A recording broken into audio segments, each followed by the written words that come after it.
তাহলে আজানের সময় আজানের পর দুরূদ পড়া। এরপর ফুকাহায়ে কেরামগণ বলেন ওযুর সময় একবার দুরূদ পড়া এটা হলো মুস্তাহাব। একবার দুরূদ পড়া কি বলেন? মুস্তাহাব। এরপর কেউ যদি আরো বেশি পড়ে নিষেধ আছে? নাই। আরে ভাই যত পড়বেন কমপক্ষে তো একবার পড়লে 10টা রাহমাত। এরপর ওযু শেষ করলাম, ওযু শেষ করে যখন মসজিদে ঢুকবো, আল্লাহর রাসূল সাল্লাল্লাহু আলাইহি ওয়াসাল্লাম হাদিসের মধ্যে ফরমান, ও আমার উম্মত, যখন তোমরা মসজিদের মধ্যে প্রবেশ করবে তখন তোমরা আমার উপর দুরূদ পড়ো। সুবহানাল্লাহ। আজানের আমি মসজিদে ঢুকার সুন্নতগুলোর আলোচনা অন্য জুমায় করে ফেলছি, এজন্য বাড়াবো না, শুধু মূল কথাটা বলে ফেলি। আমরা যখন মসজিদে ঢুকি কোন দোয়াটা পড়ি বলেন? আল্লাহুম্মা ইফতাহ লি আবওয়াবা রাহমাতিক, আল্লাহুম্মা ইফতাহ লি আবওয়াবা রাহমাতিক। আল্লাহর রাসূল বলেন, ও আমার উম্মত, তুমি এই দোয়াটার শুরুতে বিসমিল্লাহ এবং আমার উপর দুরূদ পড়ো। সুতরাং এভাবে বলবো, বিসমিল্লাহি ওয়াসসালাতু ওয়াসসালামু আলা রাসূলিল্লাহি, আল্লাহুম্মা ইফতাহ লি আবওয়াবা রাহমাতিক।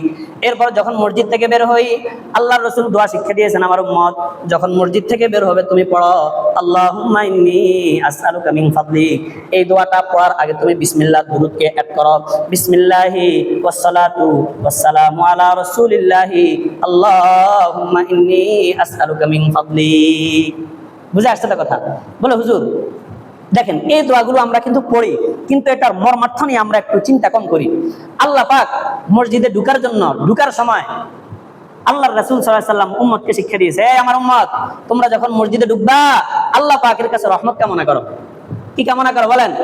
আল্লাহুম্মা ইফতাহ লি আবওয়াবা রাহমাতিক, আল্লাহ আপনার রহমতের একটা দরজা না, যতগুলো দরজা আছে আমার জন্য খুলে দেন। সুবহানাল্লাহ। এরপর যখন মসজিদ থেকে বের হই তখন আল্লাহ পাক রব্বুল আলামিনের কাছে ফজল কামনা করি। কি কামনা করি বলেন? আল্লাহুম্মা ইন্নী আসআলুকা মিন ফাদলিক, আল্লাহ আমি আপনার কাছে আপনার ফজল কামনা করি।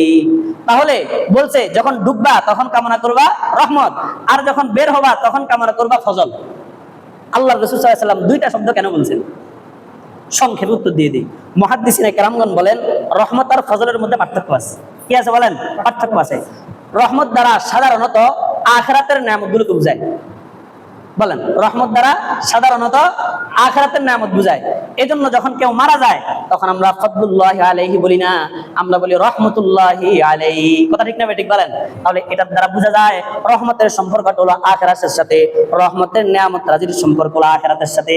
এজন্য বান্দা যখন মসজিদে ঢুকে তখন বলে, আল্লাহ আপনি না আমার জন্য আখিরাতের যত নেয়ামত আছে সব নেয়ামতের দরওয়াজাগুলো খুলে দেন। সুবহানাল্লাহ।